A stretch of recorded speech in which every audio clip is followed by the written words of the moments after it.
Hello बच्चों, welcome back to our channel Billion Education where we aim to reach and teach billions of population. कैसे हो बेटा आप लोग? हम लोग हाइड्रोकार्बन की एक सीरीज स्टार्ट किए थे जिसमें हम लोग method of preparation of alkanes start किए थे। हाइड्रोकार्बन में अपन ने एल्केन्स स्टार्ट किया था बेटा, और उसमें हमने मेथड ऑफ प्रिपरेशन, देखो हमको कितना पढ़ना है पहले ये समझो कि method of preparation of alkanes में अगर मैं आपको बताऊं तो पहला होता है फ्रॉम एल्कीन और एल्काइन। कैसे एल्केन बनाते हैं, यानी फ्रॉम अनसैचुरेटेड हाइड्रोकार्बन। उसके बाद एल्काइल हैलाइड से एल्केन कैसे बनाया जाता है, उसके बाद कार्बोक्सिलिक एसिड से एल्केन कैसे बनाया जाता है, फिर ग्रिग्नार्ड और फिर एल्डिहाइड एंड कीटोन। तो इतने 5 मेथड अपने को पढ़ने हैं मेथड ऑफ प्रिपरेशन में, जिसमें से हमने एक मेथड आपको पिछले लेक्चर में समझा दिया था, by catalytic hydrogenation of alkene and alkynes. आज हम बेटा स्टार्ट करेंगे from alkyl halide. Alkyl halide से एल्केन बनाने के बहुत सारे तरीके हैं, जिसमें हम आपको आज बताएंगे Wood's reaction, Frankland reaction, Corey House synthesis, reduction of alkyl halide. ये 4 तरीके हम आपको सिखाएंगे, तो ये एल्काइल हैलाइड से मेथड ऑफ प्रिपरेशन अपना खत्म हो जाएगा। क्लियर? चलिए स्टार्ट करें। बिल्कुल तैयार हैं पूरे जुनून के साथ एल्काइल हैलाइड से एल्केन बनाना सीखने के लिए? चलिए लेट्स स्टार्ट। चलिए तो फ्रॉम एल्काइल हैलाइड हम बात करेंगे कैसे बनता है एल्केन। आराम से आप सीखेंगे, कोई भी जल्दबाजी नहीं है, बढ़िया बढ़िया एकदम सिखा देंगे आपको, और आप एकदम परफेक्ट भी हो जाओगे। तो देखिए, फ्रॉम एल्काइल हैलाइड,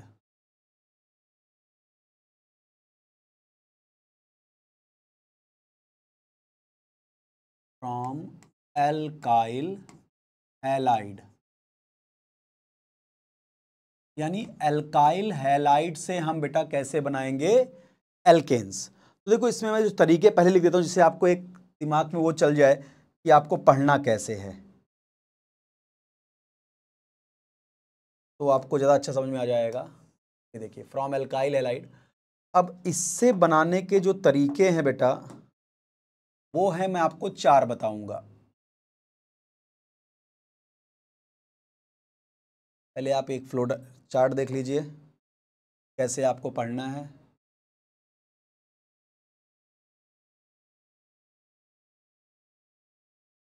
ये देखिए, इसमें आता है अपना पहला वुड्स रिएक्शन, वुड्स रिएक्शन, दूसरा फ्रैंकलैंड रिएक्शन,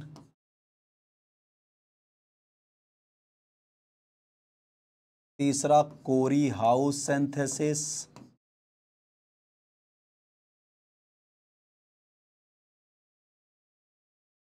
और चौथा reduction of alkyl halide.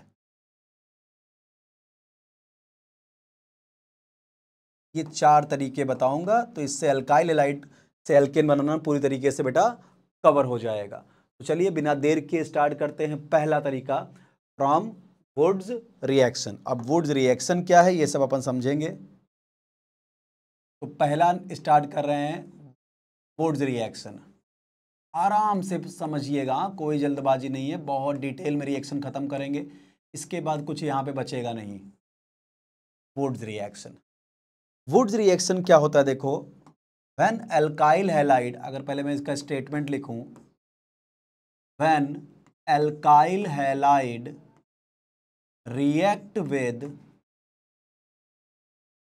sodium metal, sodium metal in presence of dry ether,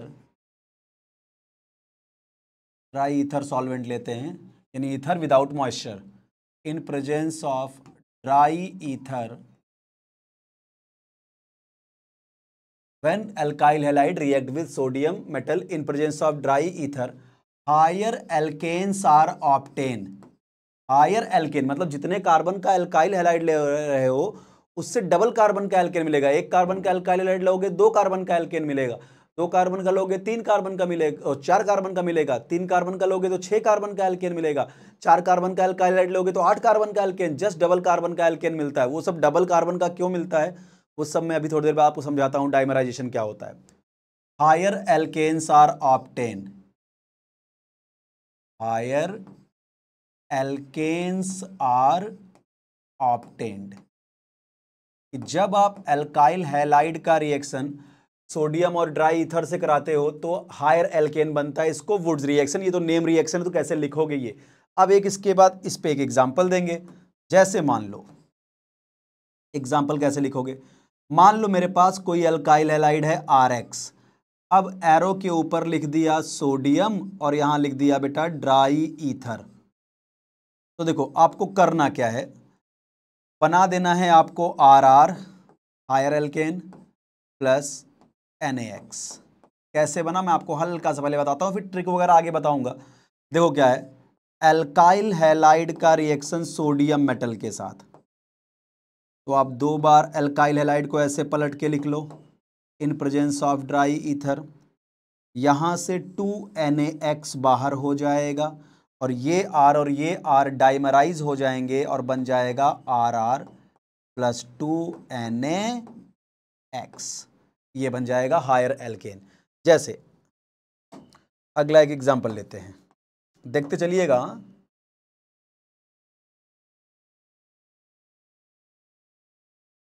जैसे मान लीजिए मैंने एक एग्जांपल लिया, सेकंड एग्जांपल, मान लीजिए बेटा आपने लिया मिथाइल क्लोराइड CH3Cl।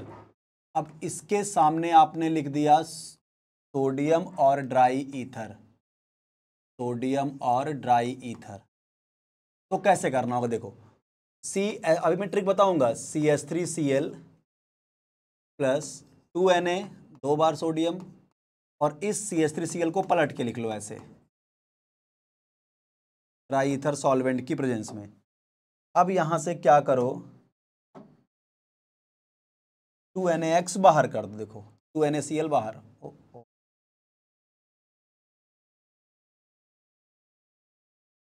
2NaCl यहां से बाहर, और CH3 और CH3 को जोड़ के प्रोडक्ट लिख दो, क्या बन जाएगा CH3 ईथेन बन गया। देखिए आपने लिया था एक कार्बन का एल्काइल हैलाइड, एक कार्बन का आपने लिया था एल्काइल हैलाइड, और एक कार्बन का एल्काइल हैलाइड लिया था, आपको 2 कार्बन का क्या मिल गया बेटा, एल्केन। तो इसलिए हायर एल्केन्स आर ऑब्टेन, एक कार्बन का एल्काइल हैलाइड लिया तो 2 कार्बन का एल्केन मिल गया। क्लियर। चलिए अब सबसे पहला पॉइंट यहां पे ये डिस्कस करूंगा, sir why we take moist ether, sorry dry ether sir हम क्यों लेते हैं, मॉइस्ट ईथर क्यों नहीं लेते। उसका रीजन होता है बेटा, why we take moist ether, sorry बार बार, why we take dry ether. हमने यहां पे ड्राई ईथर क्यों लिया, ether without moisture, dry ether का मतलब होता है ईथर विदाउट मॉइस्चर, इसका मतलब होता है ईथर विदाउट मॉइस्चर, उसमें मॉइस्चर नहीं होना चाहिए।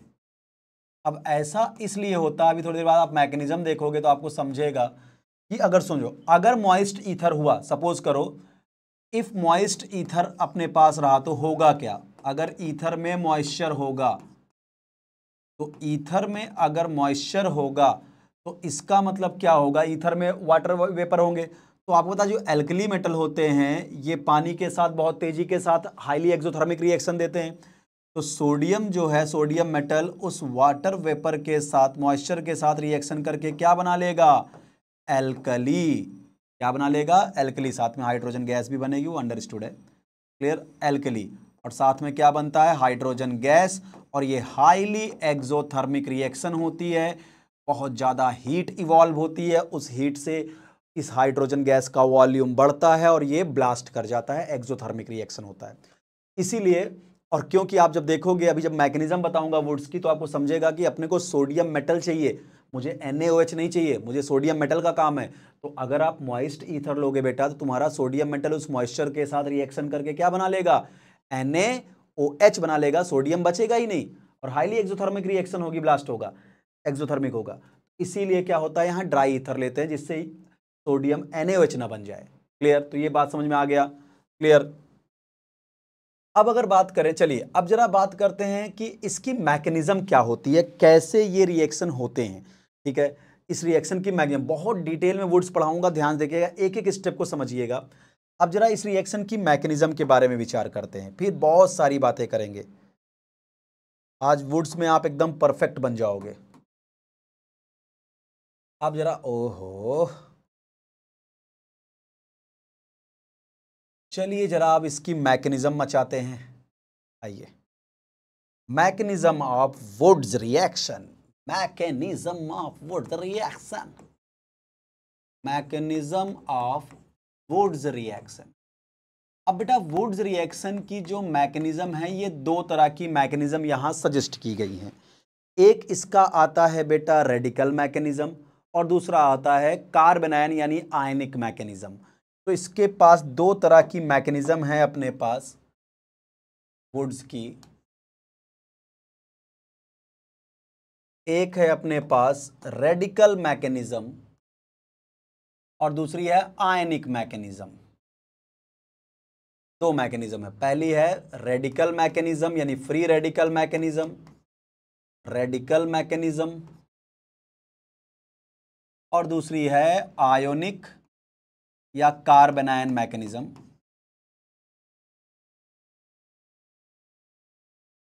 चलिए एक एक को डिटेल में समझते, दोनों से प्रोडक्ट सेम बनेगा। तो सबसे पहले डिस्कस करते हैं अपन रेडिकल मैकेनिज्म। क्या डिस्कस करते हैं? Radical mechanism. आइए, पहला free radical mechanism, free radical mechanism, free radical mechanism. Radical mechanism देखो, अपन यही रिएक्शन लेते हैं जिससे आपको समझ में आएगा। सपोज करो मेरे पास एग्जांपल लेता हूं जिससे आपको क्लियरिटी है। मान लीजिए मैंने लिया CH3 CH2 और X और इसके सामने रख दिया सोडियम और ड्राई ईथर। इसकी मैकेनिज्म एक्सप्लेन करूंगा मैं, क्लियर? तो देखिए रेडिकल मैकेनिज्म में क्या होता है। देखिए रेडिकल बन रहा है तो सबसे पहले स्टेप में देखो क्या होगा। ये जो सोडियम मेटल है ये इलेक्ट्रोपॉजिटिव मेटल है, ये टूटेगा Na++ इलेक्ट्रॉन में, ऐसा, क्लियर? अब एल्काइल हैलाइड का बॉन्ड ब्रेकिंग होगा, RX, एल्काइल हैलाइड का बॉन्ड ब्रेकिंग होगा और यही वुड्स रिएक्शन का RDS होता है। जिस एल्काइल हैलाइड में कार्बन हैलोजन का बॉन्ड जितनी आसानी से टूटता है वो एल्काइल हैलाइड उतनी आसानी से वुड्स रिएक्शन देता है, ठीक है? अगला देखिए, अब यहां पे क्या होगा, यहां से ये बॉन्ड यहां से निकलेगा, बहुत ध्यान समझिएगा, इसको RX नहीं करता, रुकिए, एग्जाम्पल मैंने ये लिया है ना, तो ये देखो CH3 CH2 और X लिया है। अब ध्यान से देखिए क्या होगा, ये यहां से निकलेगा, X माइनस यहां से लीव कर रहा है, यहां से ये X माइनस लीव करेगा। दिमाग लगाइएगा, जब यहां से X माइनस निकलेगा तो पहली मर्तबा क्या होगा, इस कार्बन पे पॉजिटिव चार्ज क्रिएट होगा और आपको पता है कार्बन पे पॉजिटिव यानी कार्बोकैटायन जैसा कुछ स्ट्रक्चर बनेगा, लेकिन ओरिजिनल कार्बोकैटायन नहीं बनता, ठीक है? तो यहाँ पे कार्बन पे प्लस आएगा और कार्बोकैटायन के पास 6 इलेक्ट्रॉन होते हैं। तो यहाँ पे क्या होगा, ये जो इलेक्ट्रॉन सोडियम ने लूज किया है वही इलेक्ट्रॉन ले लेगा ये CH2। तो अगर जब यहाँ से X माइनस गया तो कार्बन पे क्या आया, पॉजिटिव। कार्बन में पॉजिटिव का मतलब 6 इलेक्ट्रॉन। जैसे ही एक इलेक्ट्रॉन किसने दिया इसको, सोडियम ने, तो 7 इलेक्ट्रॉन कार्बन के पास आ गया। और आपको पता है 7 इलेक्ट्रॉन रखने वाली स्पीसीज रेडिकल कहलाती है, तो ये बन गया इथाइल रेडिकल। बस इतना हुआ, ध्यान रखिए रेडिकल मैकेनिज्म। यानी ये बॉन्ड टूटा, X माइनस निकला, कार्बन पे हल्का सा पॉजिटिव चार्ज आया, उस पॉजिटिव चार्ज को खत्म करने के लिए, पॉजिटिव चार्ज का मतलब बेटा ऑलमोस्ट 6 इलेक्ट्रॉन कार्बन के पास, कार्बोकैटायन पे 6 इलेक्ट्रॉन होते हैं, तो यहाँ समवाइड पहले कार्बोकैटायन टाइप का कुछ बना होगा, 6 इलेक्ट्रॉन, फिर ये इलेक्ट्रॉन इस कार्बन के पॉजिटिव को मिला तो 7 इलेक्ट्रॉन हो गए। 7 इलेक्ट्रॉन होने से ये रेडिकल बन गया, क्लियर? अब ये रेडिकल बन गया। अब रेडिकल आपको पता है हाईली अनस्टेबल, हाईली रिएक्टिव है क्योंकि ऑक्टेट तो इनकम्प्लीट है, 7 इलेक्ट्रॉन है, ठीक है? पैरामैग्नेटिक स्पीसीज है, हाईली रिएक्टिव होते हैं, हाईली अनस्टेबल होते हैं, तो ये स्टेबल होना चाहेंगे रेडिकल। अब रेडिकल को स्टेबल होने के बेटा दो तरीके होते हैं, आइदर बाय डाइमराइजेशन, और मेनली ये डाइमराइजेशन के थ्रू जाते हैं। रेडिकल स्टेबल होने के लिए डाइमराइजेशन की टेक्निक अपनाते हैं। दो रेडिकल आपस में जुड़ के क्या हो जाते हैं, आपका डाइमर बना देते हैं और स्टेबल हो जाते हैं। तो रेडिकल को स्टेबल होने के दो तरीके हैं, इधर बाय डाइमराइजेशन, इधर by disproportionation. But radical are stabilized mainly by dimerization. यहां मैं लिखूंगा रेडिकल, और बहुत ध्यान समझिएगा, रेडिकल जो होते हैं अनस्टेबल होते हैं क्योंकि इनके पास 7 इलेक्ट्रॉन है, ऑक्टेट इनकम्प्लीट है, हाईली रिएक्टिव है, हाईली अनस्टेबल स्पीसीज होते हैं ये। क्लियर? तो radical are mainly stabilised by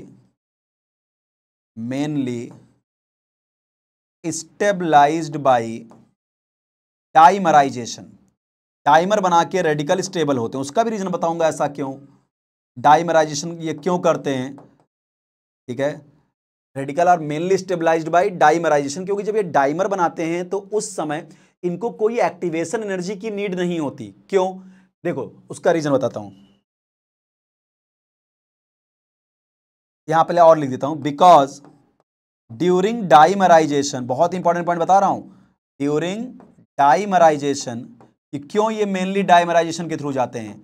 during dimerization no need of activation energy, no need of activation energy, किसी भी तरह की एक्टिवेशन एनर्जी की नीड नहीं होती डाइमर बनाने के लिए।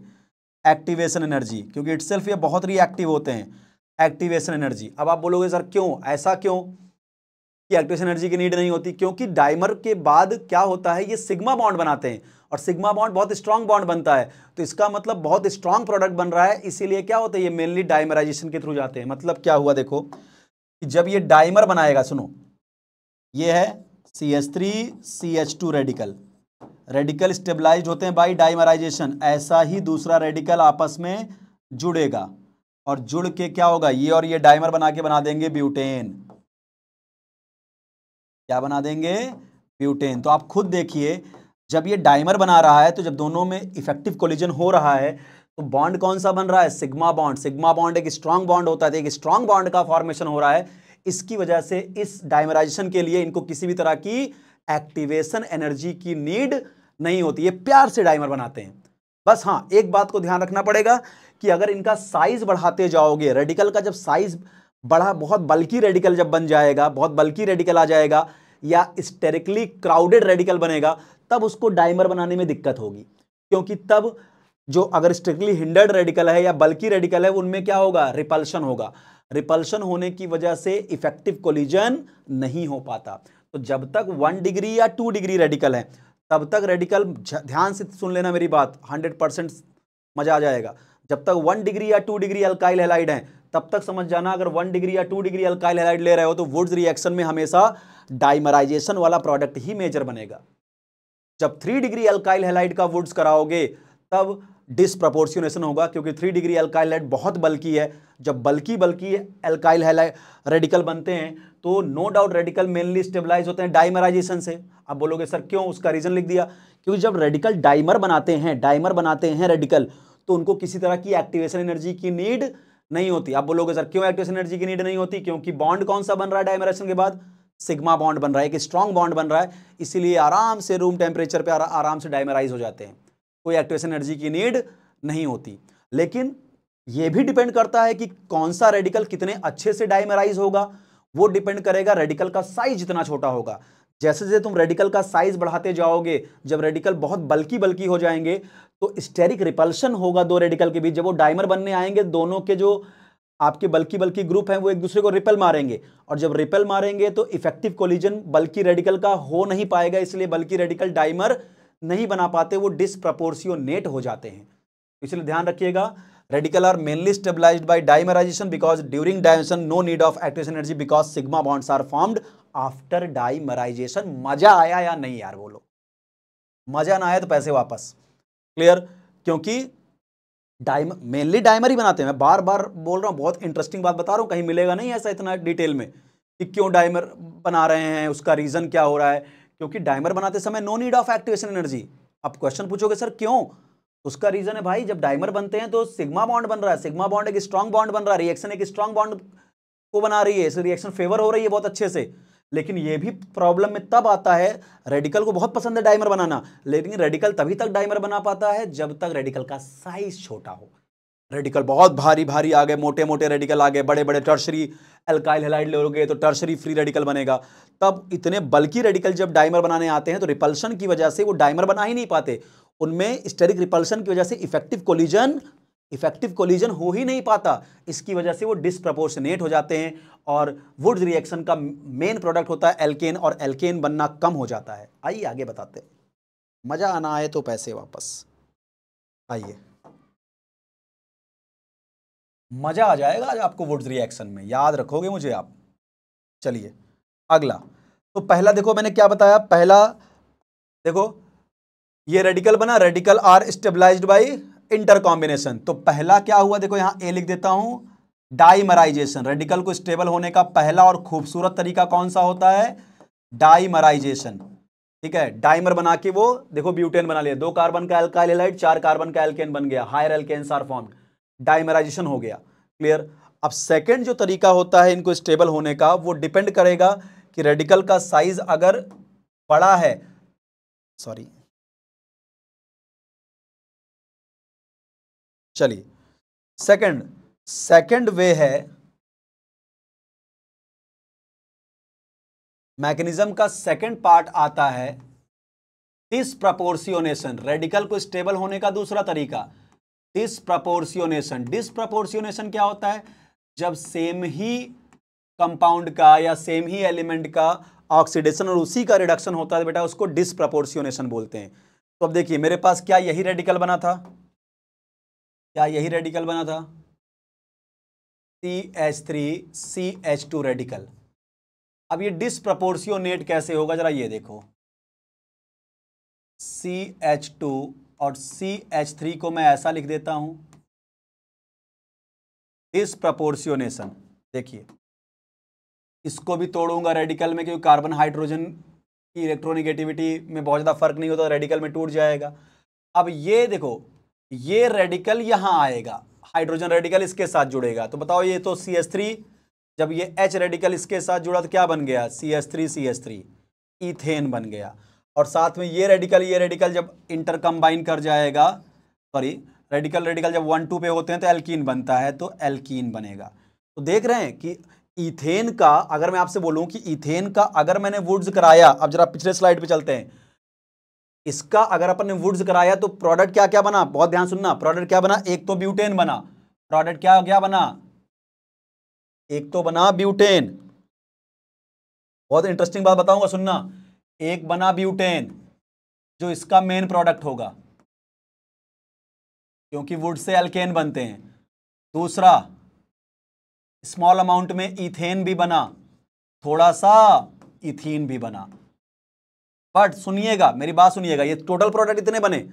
अब इसमें अगर मैं आपसे बोलूं ना कि जब तक तुम्हारा एल्काइल हैलाइड 1 डिग्री या 2 डिग्री है, तब तक डाइमराइजेशन से जो प्रोडक्ट बनेगा वो मेजर प्रोडक्ट होगा। यानी यहां पे ब्यूटेन, यहां इसका मेन प्रोडक्ट है, MP का मतलब मेन प्रोडक्ट, जबकि इनको हम बोलेंगे side product, SP side product. ठीक है, जब तक 1 डिग्री और 2 डिग्री रेडिकल होगा, 1 डिग्री या 2 डिग्री अल्काइल हैलाइड लोगे तो वो क्या है, बल्कि अल्काइल हैलाइड नहीं है, तो उनको डाइमर बनाना उनके लिए आसान होता है। और रेडिकल का मेन चॉइस क्या होता है, वो डाइमर बना के स्टेबल होते हैं, क्योंकि जब वो डाइमर बनाते हैं तो सिग्मा बॉन्ड का फॉर्मेशन करते हैं, जिसकी वजह से वो, और कार्बन कार्बन सिग्मा बॉन्ड बनता है, स्टेप अप रिएक्शन है Wurtz reaction, step up reaction, number of carbon बढ़ रहे हैं वुड्स रिएक्शन में। तो इसीलिए क्या होता है कि जब तक तुम 1 डिग्री या 2 डिग्री अल्काइल हैलाइड लोगे, ठीक है, तो हैलोजन हटा के जो रेडिकल बनाओगे ना, उसको डाइमर बना के मेन प्रोडक्ट बनाना, वो मेन प्रोडक्ट कंसीडर किया जाएगा। लेकिन अगर यहां टर्शरी अल्काइल हैलाइड लोगे तो डिसप्रपोर्शियोनेशन वाला जो प्रोडक्ट है वो आपका मेन प्रोडक्ट होगा, वो साइड प्रोडक्ट हो जाएगा। तो मेन प्रोडक्ट हमेशा समझो, वुड्स रिएक्शन से हम बनाना क्या सीख रहे हैं, एल्केन। तो जहां एल्केन अच्छी परसेंटेज यील्ड में बनेगा, इसका मतलब वहां मेन प्रोडक्ट का परसेंटेज यील्ड ज्यादा है। जहां मेन प्रोडक्ट का परसेंटेज यील्ड कम हो जाएगा, इसका मतलब वहां साइड प्रोडक्ट का परसेंटेज थोड़ा सा बढ़ जाएगा। इसलिए ध्यान रखिएगा, ये सारे प्रोडक्ट, सारे ऑल पॉसिबल प्रोडक्ट हैं इथाइल हैलाइड का, जब हम वुड्स कराते हैं वो मेन प्रोडक्ट। और ये जब तक तुम्हारा एल्काइल हैलाइड 1 डिग्री या 2 डिग्री है, फटाक से यहां से आप हैलोजन हटाओ, रेडिकल बनाओ। अगर तुम्हारा रेडिकल 1 डिग्री या 2 डिग्री बन रहा है तो डाइमराइजेशन करो, मेन प्रोडक्ट तुम्हारा वही होगा।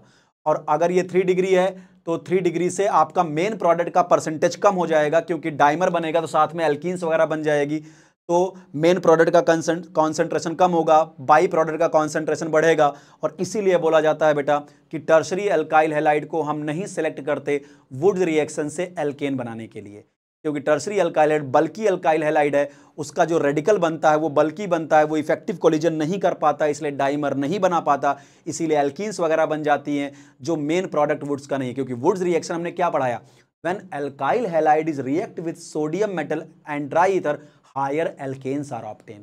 तो एल्केन बनना चाहिए ना, जब ये हो रहा है आपका क्या कहते हैं डिस्प्रपोर्शनेशन, तो एल्कीन वगैरह भी तो बन जा रहा है ना, वो बाई प्रोडक्ट, वो मेन प्रोडक्ट नहीं है, मेन प्रोडक्ट वुड्स का एल्केन होता है बेटा। क्लियर?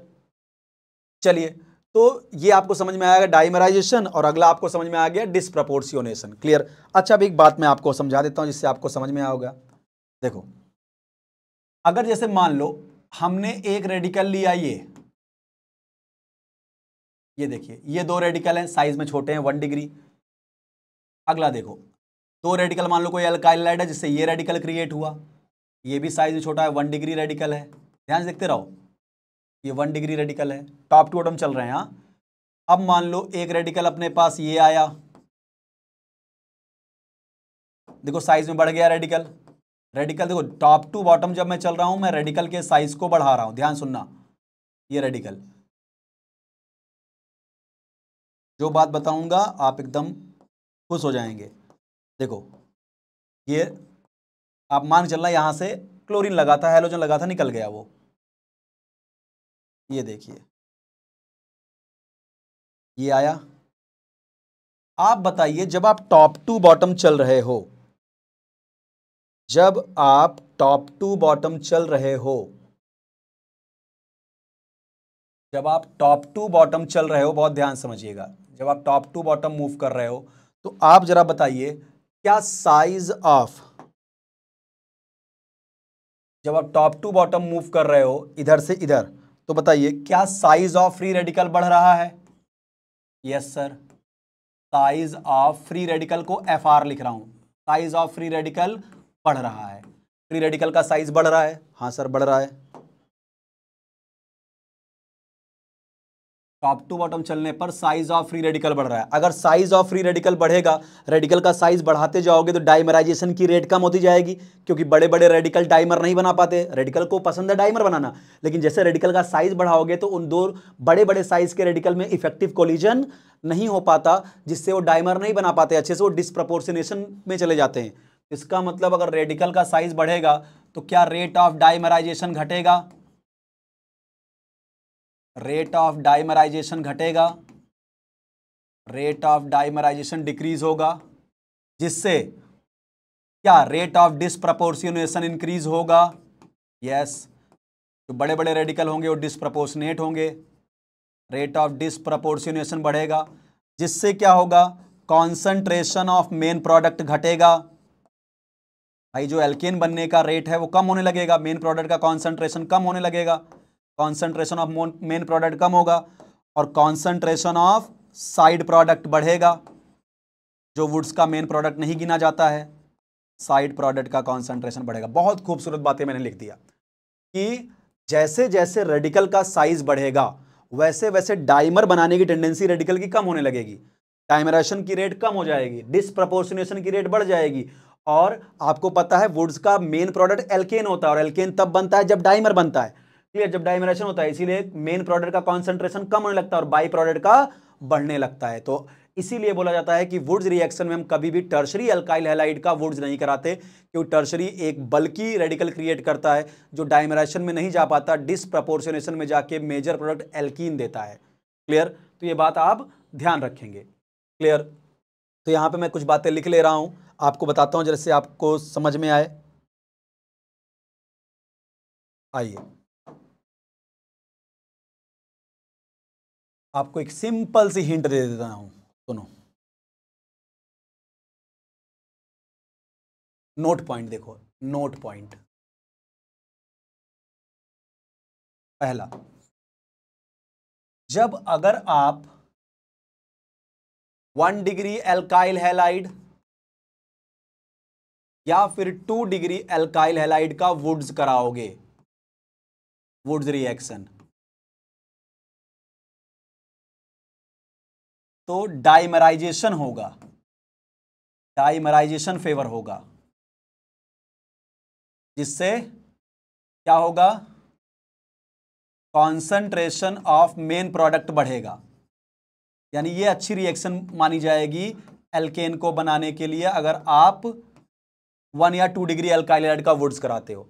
लेकिन अगर आप 3 डिग्री एल्काइल हैलाइड का वुड्स कराते हो तो यहां डिसप्रपोर्शियोनेशन होगा।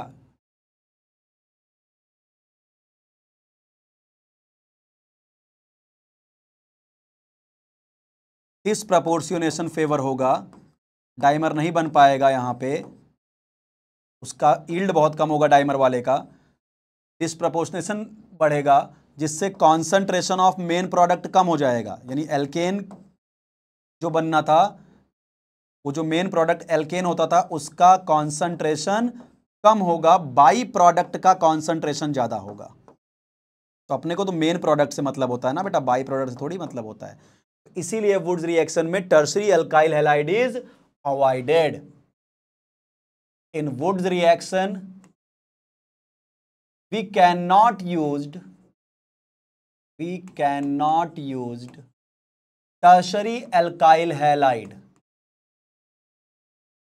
because tertiary alkyl halide undergoes disproportionation, dimerisation नहीं कर पाता, undergoes disproportionation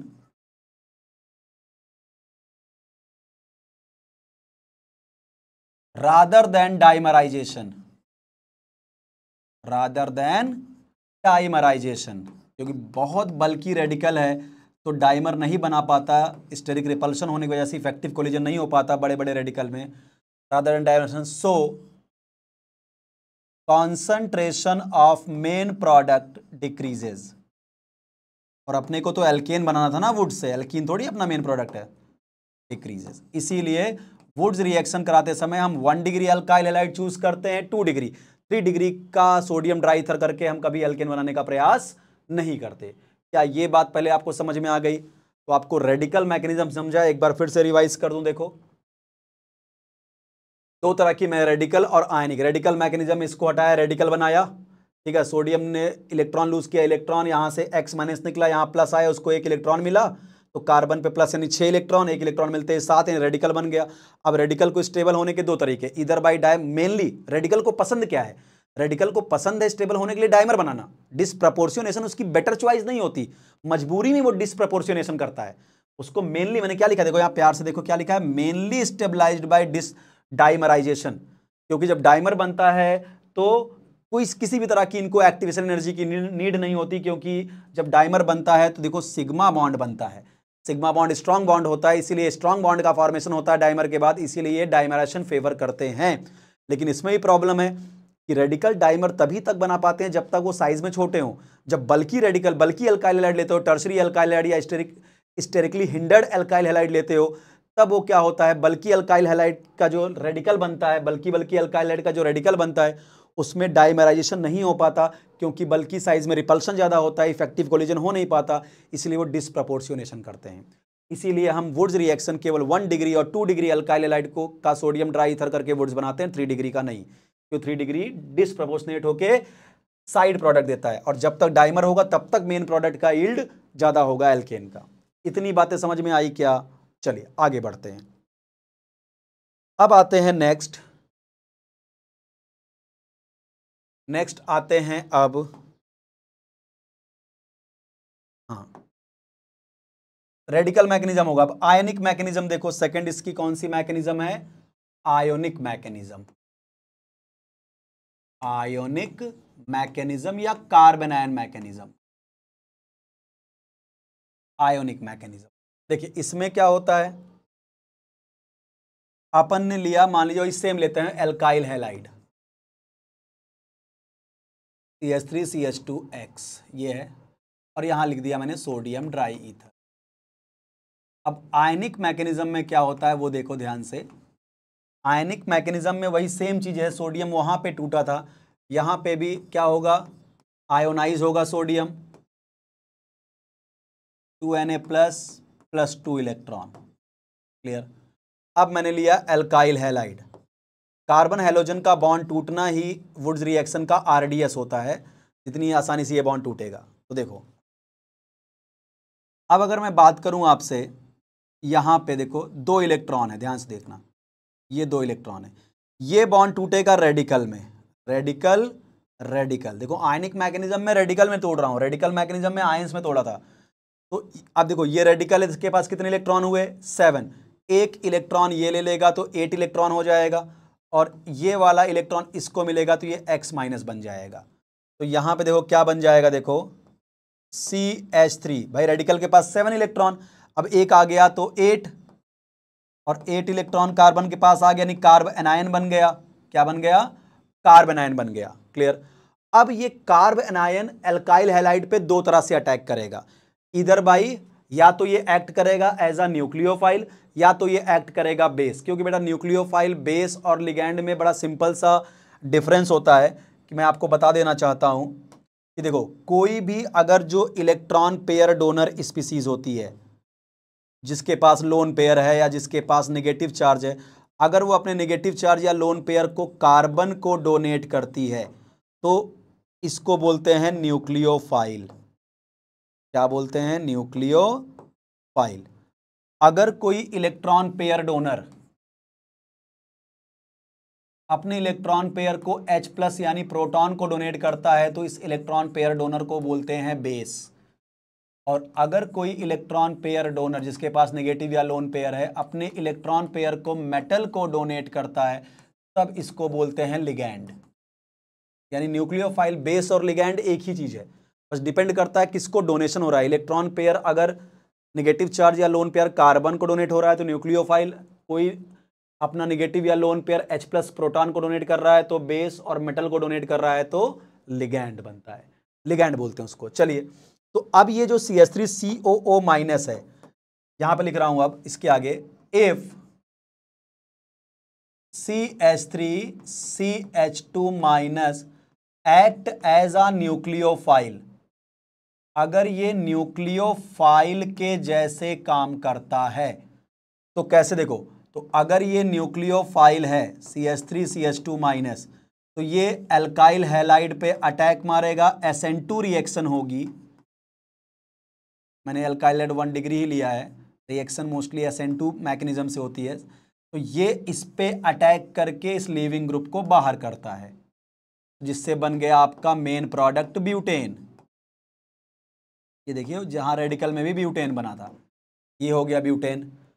लेकिन अगर मैं लिखूं यहां पे कि if CH3CH2- act as a base, अगर ये बेस के जैसे काम करेगा तो एल्काइल हैलाइड के साथ ये E2 करेगा, यहां SN2 था, तो अगर ये बेस के साथ करेगा, याद करो जब एल्काइल हैलाइड के सामने स्ट्रॉन्ग बेस आते हैं तो डीहाइड्रोहैलोजिनेशन होता है एल्काइल हैलाइड का, E2 मैकेनिज्म, CH3CH2X बराबर। अब ये रिएक्शन E2 बोली जाएगी, एलिमिनेशन क्या होगा, ये अल्फा और ये बीटा, बीटा से ये बेस H+ निकालेगा, ठीक है। तो यहां पे क्या, अल्फा से हैलोजन, बीटा से हाइड्रोजन, और ये H+ ये खुद ले लेगा, इसका बन जाएगा CH3CH3। देखो इसने क्या किया, इसके बीटा से H+ को निकाल लिया। डिटेल मैकेनिज्म में एल्कीन में बताऊंगा आपको E2 कैसे होता है, अभी आप ये समझो अल्फा से हैलोजन, बीटा से हाइड्रोजन निकल गया और बन गया CH2 डबल बॉन्ड CH2। ये बन गया आपका एल्कीन्स, ठीक है। तो अगर ये बेस की तरह काम करेगा तो एल्काइल हैलाइड का डीहाइड्रोहैलोजनेशन कर देगा, अल्फा से हैलोजन, बीटा से एक हाइड्रोजन हटा देंगे, अल्फा बीटा के बीच डबल बॉन्ड लगा दिए। क्लियर। तो ये हो गया। तो देखो प्रोडक्ट दोनों जगह सेम बने हैं, दो पाथवे हैं, आयनिक मैकेनिज्म भी है और इसका रेडिकल मैकेनिज्म भी। क्लियर। चलिए आगे बढ़ते हैं, अब कुछ बातों को और बताते हैं। अब अगर बात करें हम कि वुड्स के क्वेश्चंस को कैसे करेंगे, ध्यान से देखिए।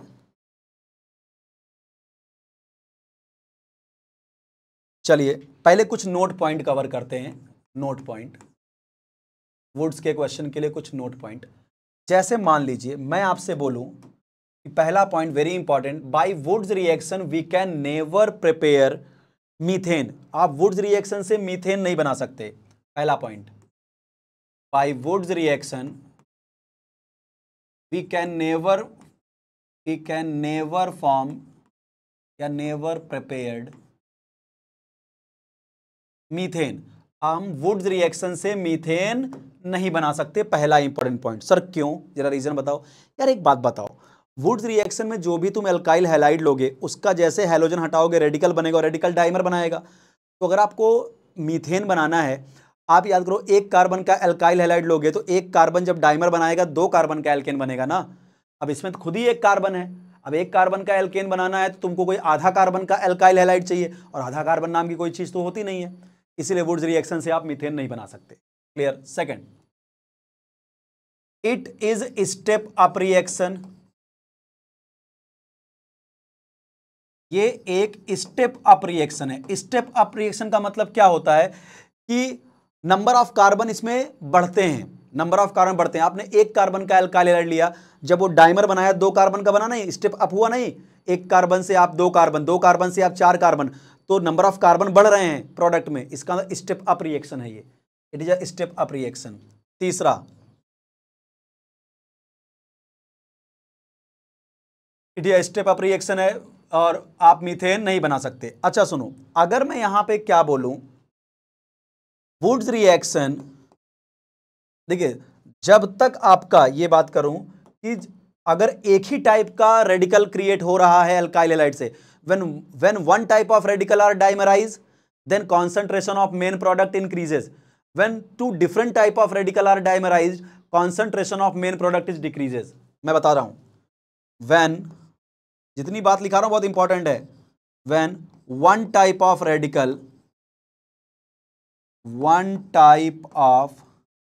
radical are dimerized, अभी मैं एग्जांपल भी कराऊंगा, टेंशन मत लेना, dimerized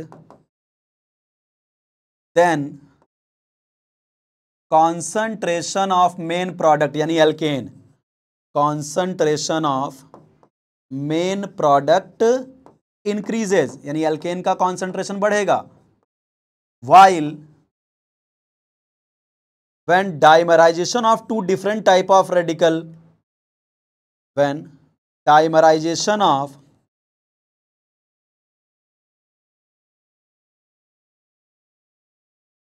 two different radical takes place,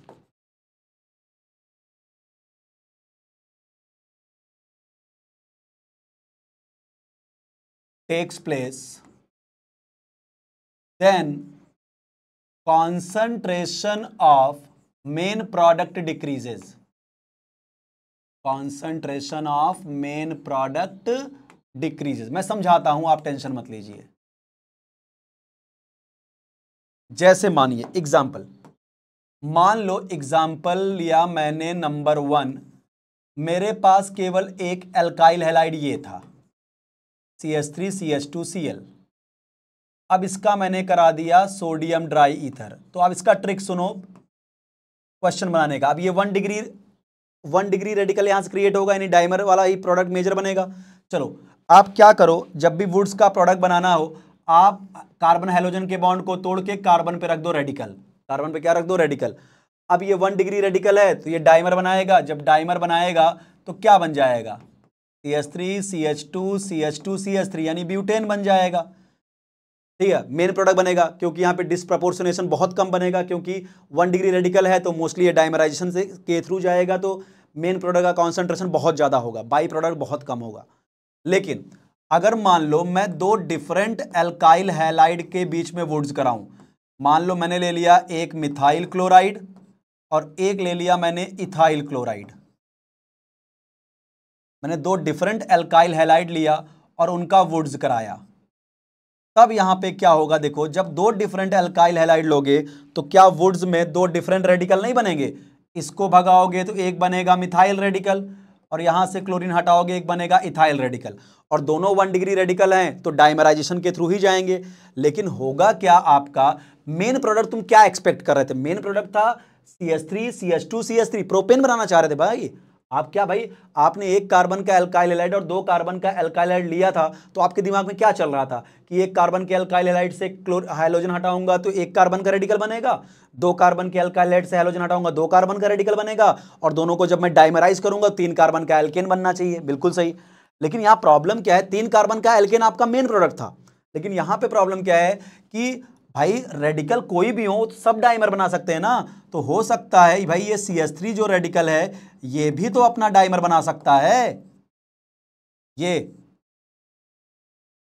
तो एक प्रोडक्ट तो इथेन भी बन सकता है ना 2 कार्बन का। भाई आपके माइंड में क्या था कि सर मुझे प्रोपेन बनाना है वुड से, तो ऐसा करते हैं, प्रोपेन बनाना है 3 कार्बन का एल्केन बनाना है सर, तो अपन क्या करते हैं, एक कार्बन का एल्काइल हैलाइड लेते हैं, एक 2 कार्बन का लेते हैं, हैलोजन को हटा के रेडिकल बनाते हैं, दोनों 1 डिग्री रेडिकल है, धड़ाम से इसको डाइमर बनाएंगे सर, 3 कार्बन का बन जाएगा मेन प्रोडक्ट।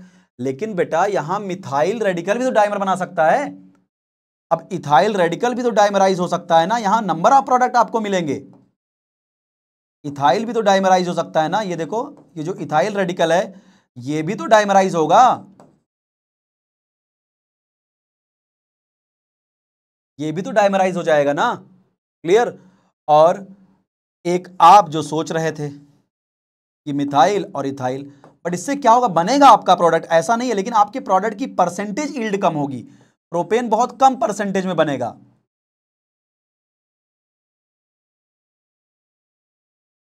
ठीक है।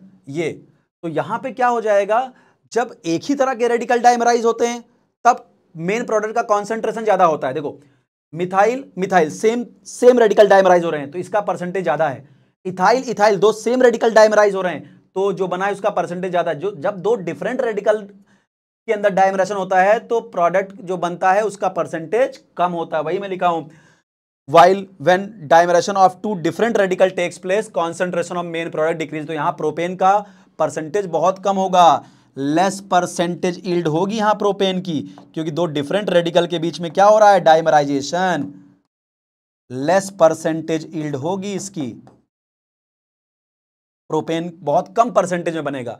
इसीलिए बोला जाता है कि वुड्स रिएक्शन से हम ऑड नंबर कार्बन के एल्केन अच्छे परसेंटेज यील्ड में नहीं बना पाते। Wurtz reaction is used to make even number carbon alkane is good percentage yield.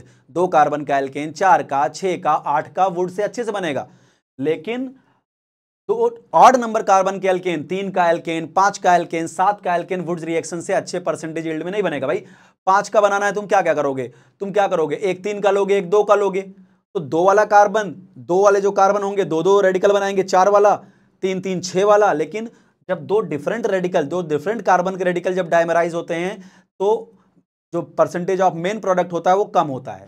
Clear. इसीलिए क्या होता है आपका, इसकी परसेंटेज कम होगी। अब अगला पॉइंट यहां कवर करते हैं, पॉइंट नंबर 4। चलिए अब पॉइंट नंबर 4 कवर करते हैं। Point number 4, by Wurtz reaction we can never prepared we can never prepared odd number carbon alkane, odd number carbon alkane in good percentage yield। बनता है लेकिन उसका परसेंटेज बहुत कम होता है, good percentage yield, because mixture of products are obtain, because mixture of product are obtained, mixture of products are obtained, आपको mixture मिलने लगता है। ठीक है। और मैंने वही बताया जब सेम टाइप के रेडिकल डाइमराइज होते हैं तो कॉन्सेंट्रेशन मेन प्रोडक्ट का बढ़ता है, जब दो डिफरेंट टाइप के रेडिकल डाइमराइजेशन होते हैं तो डाइमरेशन की रेट थोड़ा कम हो जाती है। इसीलिए क्या होता है कि वुड्स रिएक्शन से हम इवन नंबर कार्बन के एल्केन को अच्छी परसेंटेज यील्ड में बनाते हैं, बट वुड्स रिएक्शन से ऑड नंबर कार्बन एल्केन बनता तो है बट उसकी परसेंटेज यील्ड कम होती है। तो वुड्स रिएक्शन से हम ऑड नंबर कार्बन के एल्केन को नहीं बनाते, मोस्टली 5 कार्बन का 3 कार्बन का 7 कार्बन का एल्केन प्रिपेयर नहीं करते। क्लियर। 5वां point,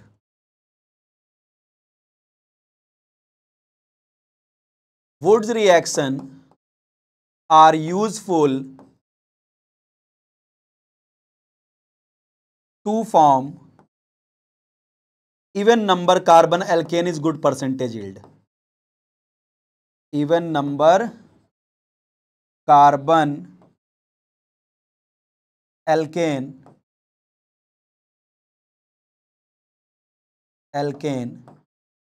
in good percentage yield. Good percentage yield. Wurtz से हम इवन नंबर कार्बन को अच्छे परसेंटेज यील्ड में बनाते हैं. Point number 6.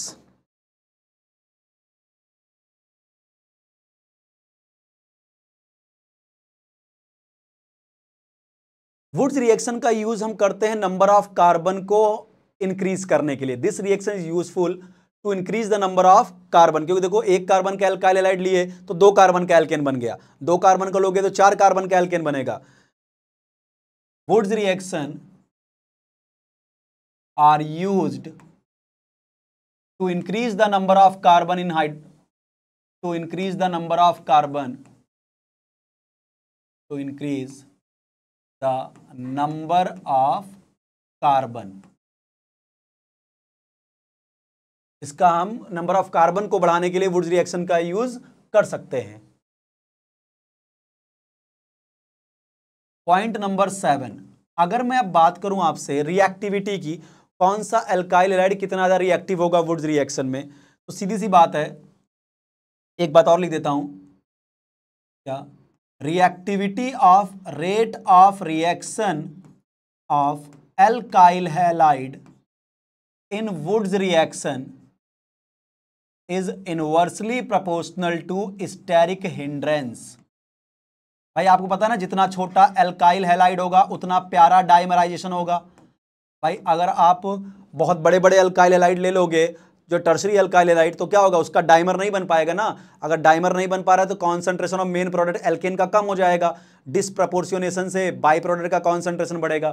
तो जितना छोटा एल्काइल हैलाइड रखोगे वुड्स रिएक्शन उतना अच्छा होगा, कि उतना छोटा रेडिकल क्रिएट होगा, आसानी से डाइमर बनाएगा और एल्केन बनेगा. क्लियर? इसीलिए क्या होगा, जैसे मैं बोलूं सबसे अच्छा होगा मिथाइल हैलाइड, सबसे रिएक्टिव, फिर 1 डिग्री एल्काइल हैलाइड, फिर 2 डिग्री एल्काइल हैलाइड और फिर 3 डिग्री एल्काइल हैलाइड. और यहां पे एक स्पेशल पॉइंट लिखूंगा, in Wurtz reaction 3 degree alkyl halide is avoided. 3 degree को आप मत लीजिएगा, क्योंकि 3 डिग्री के साथ डिसप्रपोर्शनेशन वाला प्रोडक्ट मेजर बनेगा. क्लियर? जैसे एग्जांपल दे मुझे यहां पे, पहला तो पॉइंट ये समझिए, फिर 3 डिग्री को बताता हूं. Point number 8. अब मान लो सारे के सारे एल्काइल हैलाइड मान लो 1 डिग्री ही आ गए, तब रिएक्टिविटी कैसे कंपेयर करोगे? Rate of reaction of alkyl halide in Woods reaction when degree of alkyl halide are same. अब मान लो सारे 1 डिग्री दे दिए, degree of alkyl halide are same. अगर एल्काइल हैलाइड सारे के सारे 1 डिग्री दे दिए, तब कैसे डिपेंड, तब रिएक्टिविटी किस पे डिपेंड करेगी? तब रिएक्टिविटी डिपेंड करेगी कि लीविंग ग्रुप की लीविंग टेंडेंसी पे, या किसका रेडिकल आसानी से बढ़ रहा है, कि एल्काइल क्लोराइड, ब्रोमाइड और आयोडाइड में किसका रेडिकल, किसका कार्बन हैलोजन बॉन्ड आसानी से टूटेगा. तो समझो मेरे पास मान लीजिए है एल्काइल क्लोराइड, एल्काइल ब्रोमाइड और एल्काइल आयोडाइड. समझो, अब मान लो ये भी 1 डिग्री है, ये भी 1 डिग्री है, ये भी 1 डिग्री. अब सारे 1 डिग्री तो बहुत रिएक्टिव होंगे, अब सारे 1 डिग्री है. तो अब वुड्स रिएक्शन में रिएक्टिविटी किस पे डिपेंड करेगा? किसका रेडिकल आसानी से बनेगा, और रेडिकल उसका आसानी से बनेगा जिसका कार्बन हैलोजन का बॉन्ड आसानी से टूटेगा. अब आपको पता है कार्बन क्या है, 2p, chlorine 3p, 2p 3p overlap, 2p 4p overlap और 2p 5p ओवरलैप. तो दो डिफरेंट, देखो यहाँ पे साइज लगातार बढ़ता जा रहा है, साइज बढ़ेगा तो एक्सटेंट ऑफ ओवरलैपिंग वीक हो जाएगी. तो सबसे पुअर ओवरलैपिंग है, बहुत वीक बॉन्ड है, तो सबसे आसानी से बॉन्ड किसका टूटेगा? कार्बन आयोडीन की बॉन्ड लेंथ ज्यादा है तो बॉन्ड का टूटना आसान होगा, जल्दी से रेडिकल एल्काइल आयोडाइड बनाएगा. तब आपका रिएक्टिविटी का ऑर्डर ये होगा कि जब एल्काइल हैलाइड की डिग्री सेम हो जाए तो जिस कार्बन हैलोजन का बॉन्ड आसानी से टूट के रेडिकल बनेगा उसी का वुड्स फास्ट होगा. तो कार्बन आयोडीन 2p5p ओवरलैप है, 2p5p ऑर्बिटल के साइज में बहुत डिफरेंस है, बहुत पुअर ओवरलैपिंग हो रही है, जिससे ये बॉन्ड का टूटना आसान है, सबसे आसानी से रेडिकल ये बनाएगा, इसलिए अल्काइल आयोडाइड सबसे फास्ट वुड्स देगा अगर सारे 1 डिग्री हैं तो। क्लियर? तो क्या ये 8 पॉइंट समझ में आया? Point number 9,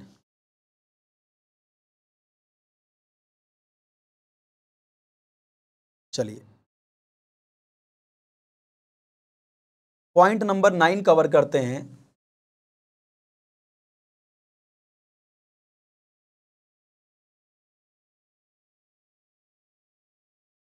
point number 9 Wurtz का देखिए, इन वुड्स रिएक्शन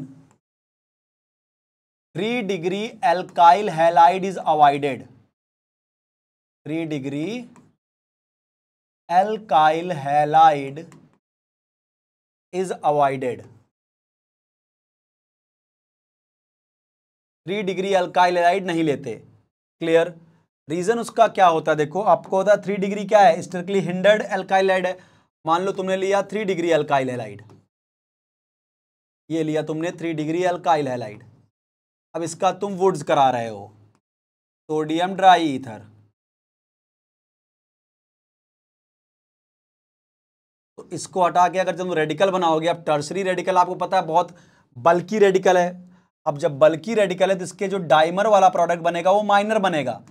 जो डाइमराइजेशन होगा इसका, ये कुछ ये वाला होगा ना, जब ये डाइमर बनाएगा तो ये प्रोडक्ट इसका माइनर होगा, क्योंकि बल्की रेडिकल है ना, भारी भारी रेडिकल है, तो इनके बीच में इफेक्टिव कोलिजन नहीं हो पाएगा, क्योंकि ये जो मिथाइल, ये मिथाइल, ये मिथाइल, ये मिथाइल, इनमें रिपल्सन होगा।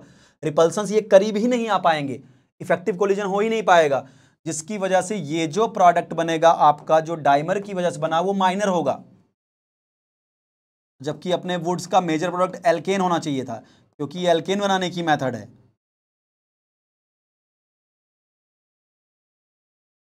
ये देखिए, ये प्रोडक्ट और ये माइनर गिना जाएगा, ये माइनर प्रोडक्ट होगा। मेजर क्या होगा? डिसप्रपोर्शियोनेशन वाला, क्योंकि बल्कि अल्काइल हैलाइड है तो डिसप्रपोर्शियोनेट होगा।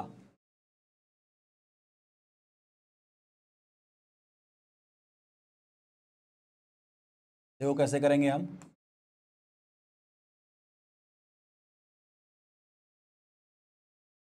ये था डिसप्रपोर्शियोनेशन दिखाएंगे। रेडिकल रेडिकल, ये रेडिकल इसके साथ चला जाएगा और बनेगा CH3 CH3 CH CH3, और दूसरा ये बन जाएगा, देखो ये जब रेडिकल 1 2 पे होते हैं तो एल्कीन बन जाती है, क्योंकि 2 इलेक्ट्रॉन से एक बॉन्ड बनता है। तो ये इसका मेजर होगा। इसीलिए वुड्स रिएक्शन से एल्केन अच्छी परसेंटेज यील्ड में नहीं बन पाता, इसलिए वुड्स रिएक्शन में हम टर्शरी अल्काइल हैलाइड को क्या करते हैं? अवॉइड करते हैं। क्लियर? अब पॉइंट नंबर 10, पॉइंट नंबर 10 आएगा types of Wurtz reaction. Types of Wurtz reaction.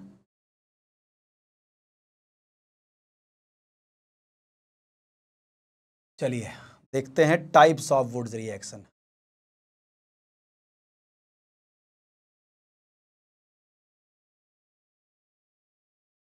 Types of Wurtz reaction. Western Railway मत समझना इसको, वुड्स रिएक्शन समझना कि वेस्टर्न रेलवे है sir. Types of Wurtz reaction देखिए, Wurtz reaction simple Wurtz, mixed Wurtz और intramolecular Wurtz, 3 तरह की होती है। तो पहला देखो simple Wurtz. Simple Wurtz, simple Wurtz reaction, इसमें आपको मोनोहैलाइड्स ही दिए जाएंगे और एक ही हैलाइड दिया जाएगा, मोनोहैलाइड्स। सिंपल वुड जैसे कोई भी एक अल्काइल हैलाइड दे देगा आपको, जैसे मान लीजिए आपसे बोला CH3Cl, अब यहां दे दिया सोडियम ड्राई ईथर, मोनोहैलाइड दिए जाएंगे, sodium dry ether. Simple Wurtz क्या करेंगे बताओ, ट्रिक क्या है? क्लोरीन को हटाओ, रेडिकल बनाओ, अब इस रेडिकल को इंटरकंबाइन कर दो, बन गया इथेन, इसका major product. Clear? Simple Wurtz. जैसे सिंपल वुड्स और क्या, जैसे मान लीजिए आपको ये दे दिया, एक ही एल्काइल हैलाइड देगा, कोई एक एल्काइल हैलाइड, मान लो ये दे दिया, अब यहाँ लिख दिया सोडियम ड्राई ईथर। तो अपने को बताओ करना क्या है, यहाँ से Br हटा दीजिए, रेडिकल बना दीजिए। 1 डिग्री रेडिकल है, डाइमराइजेशन वाला प्रोडक्ट मेजर बनेगा, बन गया ब्यूटेन। ये बन गया 2 कार्बन का एल्काइल, 4 कार्बन का एल्केन बन गया। आपने मान लीजिए कोई मोनोहाइलाइड ले लो, सपोज करो आपके पास ये आ गया, ये है मोनोहाइलाइड Na ड्राई ईथर। क्या होगा, यहां से हटाओ, रेडिकल बनाओ और रेडिकल का डाइमर बना दो, ये बन गया। Clear.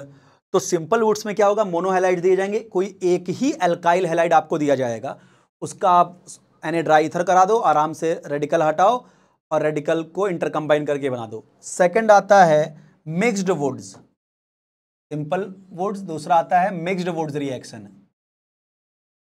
Mixed Wurtz reaction, mixed Wurtz reaction, mixed Wurtz reaction में क्या होता है, 2 डिफरेंट आपको मोनोहाइलाइड्स दिए जाएंगे। यहां पे ट्रिक रहेगा, आपको 2 डिफरेंट मोनोहाइलाइड्स दिए जाएंगे, 2 डिफरेंट कार्बन के मोनोहाइलाइड्स दिए जाएंगे, तो उसको मिक्स्ड वुड्स बोलते हैं, जो कि अच्छी रिएक्शन नहीं मानी जाएगी। क्लियर। क्यों, जैसे अभी मैं थोड़ी देर पहले बताया कि आपको 2 डिफरेंट एल्काइल, 2 डिफरेंट कार्बन के एल्काइल हैलाइड को दे दिया जाएगा। ये देखिए sodium dry ether, 2 different carbon के एल्काइल हैलाइड को आपको दिया जाएगा ड्राई ईथर, इसको मिक्स्ड वुड्स बोलते हैं। और ये अच्छी रिएक्शन नहीं मानी जाती, क्योंकि इसको हटाओगे एक रेडिकल ये बनेगा, इसको हटाओगे रेडिकल ये बनेगा। सेम रेडिकल जब इंटरकंबाइन करते हैं तो उसकी प्रोडक्टिविटी ज़्यादा होती है, डिफरेंट रेडिकल कंबाइन करते हैं उसकी प्रोडक्टिविटी कम होती है। तो यहाँ मिथाइल रेडिकल भी डाइमराइज हो के इथेन भी बनेगा। यहाँ पे आप बनाना चाहते थे प्रोपेन, 2 कार्बन है, 1 कार्बन का एल्काइल है, आपका मेन आपकी सोच क्या थी, हम प्रोपेन बनाएं, बट यहाँ इथेन भी बन रहा है। जब ये इथाइल रेडिकल इंटरकंबाइन कर रहा है तो ब्यूटेन भी बन रहा है, और जब दोनों इंटरकंबाइन कराएंगे तब आप जो चाहते थे वो भी बनेगा, लेकिन परसेंटेज यील्ड कम होगा क्योंकि यहाँ मिक्सचर मिलता है। इसीलिए मिक्स्ड वुड्स रिएक्शन एक अच्छी रिएक्शन नहीं मानी जाती, क्योंकि मिक्सचर ऑफ प्रोडक्ट मिलते हैं। तो आप वुड्स रिएक्शन से ऑड नंबर कार्बन एल्केन को अच्छी परसेंटेज यील्ड में नहीं बना पाते, क्योंकि मिक्सचर्स बन जाते हैं, उसके बाद इनमें सेपरेशन करना पड़ेगा आपको। क्लियर। तो 2 डिफरेंट मोनोहाइलाइड्स। और देखो ये जो सिंपल और ये जो मिक्स्ड वुड्स है ना, इनको हम आप बोल सकते हो इंटरमॉलिक्यूलर वुड्स भी बोल सकते हो। जो सिंपल और ये अगर मैं बोलूं, जो सिंपल वुड्स हैं, सिंपल वुड्स रिएक्शन और mixed Wurtz reaction, these are the type of intermolecular Wurtz. इसको इंटरमॉलिक्यूलर वुड्स रिएक्शन के नाम से भी जानते हैं, इंटरमॉलिक्यूलर वुड्स रिएक्शन। क्लियर। तो ये हो गया सिंपल वुड्स रिएक्शन और mixed Wurtz reaction. Clear. Mixed में एक और बता देता हूं आपको, ये देखो मान लो आपको दिया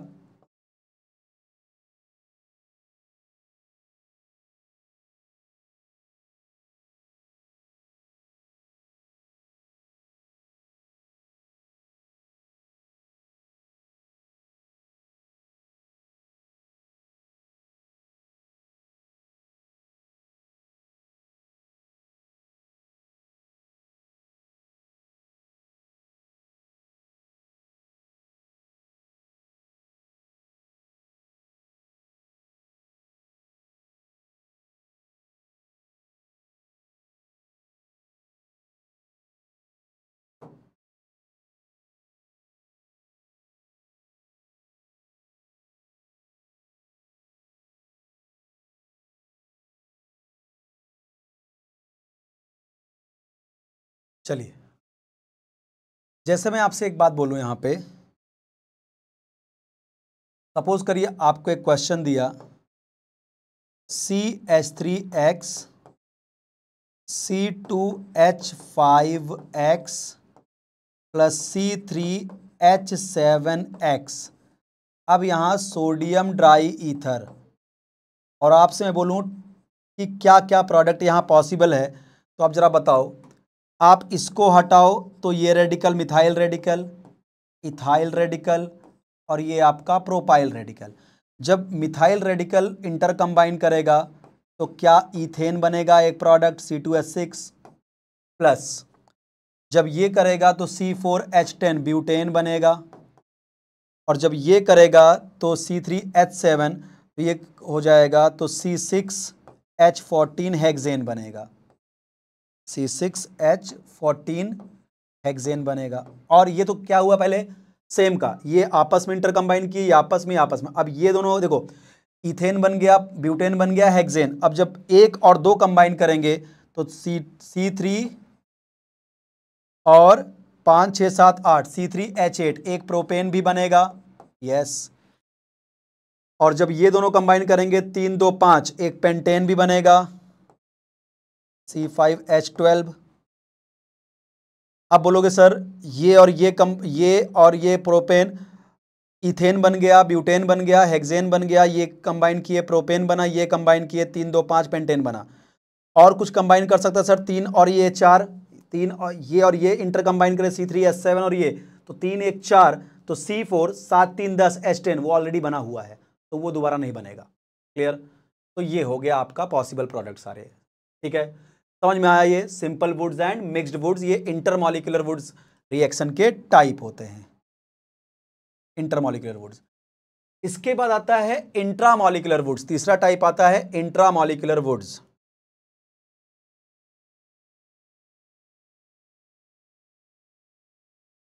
इंट्रामॉलिक्यूलर वुड्स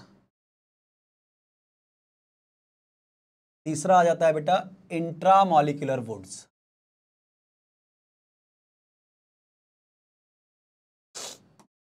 चलिए, तीसरा आता है आपका intramolecular Wurtz. Intramolecular Wurtz reaction जिसमें आपको डाई हैलाइड्स दिए जाते हैं। यहां मेनली क्या दिए जाएंगे? डाई हैलाइड्स, जिनका वुड्स रिएक्शन कराना होगा। अब इसमें भी ध्यान रखिएगा, इसमें भी आपको हो सकता है 1,2 डाई हैलाइड दे, ठीक है।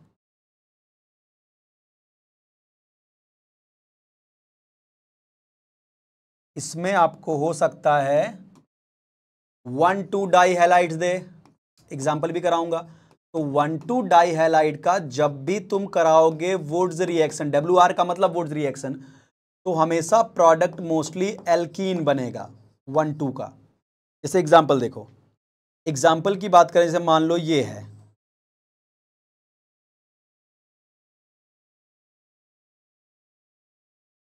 ऐसा, जैसे मान लीजिए CH2Br और CH2Br, देखो ये डाई हैलाइड है।